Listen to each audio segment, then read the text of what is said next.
ஆகாஷ் ரத்தினவேலின் அந்த பிரம்மாண்டமான மாளிகை பார்ப்பதற்கு ஒரு அரண்மனை போல தெரிந்தாலும் மித்ராவிற்கு அது ஒரு தங்கக் கூண்டாகவே தெரிந்தது.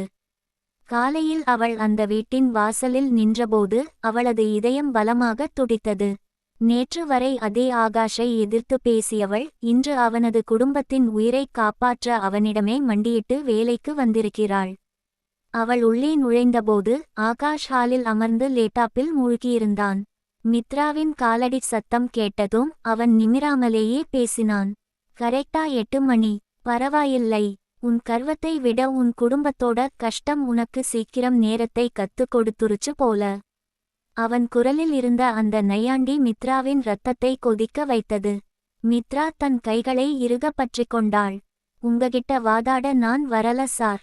என் வேலையைச் சொல்லுங்க, செஞ்சுட்டு போயிட்டே இருக்கேன். ஆகாஷ் மெதுவாக எழுந்து அவளருகே வந்தான். வேலையா? இது வெறும் ஆபீஸ் வேலை இல்லை மித்ரா. இப்போல இருந்து நீ என் பர்சனல் ஷேடோ.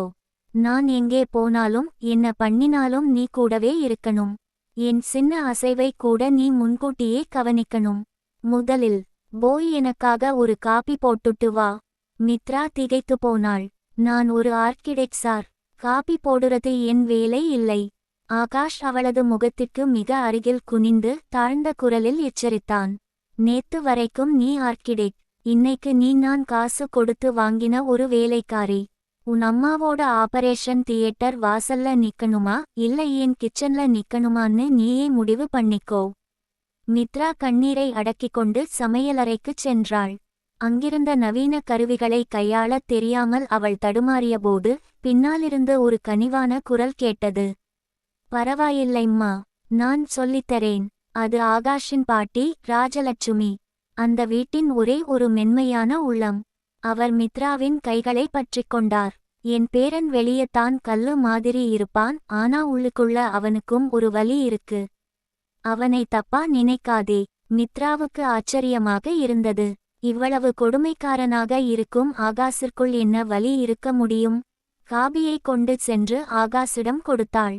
அவன் அதை ஒரு வாய் குடித்துவிட்டு அப்படியே மேசை மீது தட்டிவிட்டான். சூடான காபி சிதறி மித்ராவின் கையில் பட்டது. எரிக்குது சார் என்று அவள் அலறினாள். மனசு எரியுற வலியை விட இது கம்மிதான் மித்ரா. இந்த காபி எனக்கு பிடிக்கல. மறுபடியும் போட்டுட்டு வா. ஆமா, இன்னைக்கு ஈவினிங் ஒரு பெரிய பார்ட்டி இருக்கு. அதுல நீயும் வரணும். அங்கேயும் நீ என் அசிஸ்டென்ட்டா தான் இருப்பே. ஆனா எல்லார் முன்னாடியும் நீ என் கையால் நிரூபிக்கணும். ரெடியா இரு. ஆகாஷ் அங்கிருந்து கிளம்பினான். மித்ரா தன் சிவந்த கையை பார்த்தபடி நின்றாள். அவனது இந்த அரக்கத்தனத்திற்கு பின்னால் ஏதோ ஒரு ரகசியம் இருக்கிறது என்பது மட்டும் அவளுக்கு புரிந்தது. அது என்ன? அவனது இந்த வெறுப்புக்குக் காரணம் என்ன? மாலையில் அந்த பார்ட்டியில் ஆகாஷ் அவளை இன்னும் எவ்வளவு தூரம் அவமானப்படுத்தப் போகிறான்?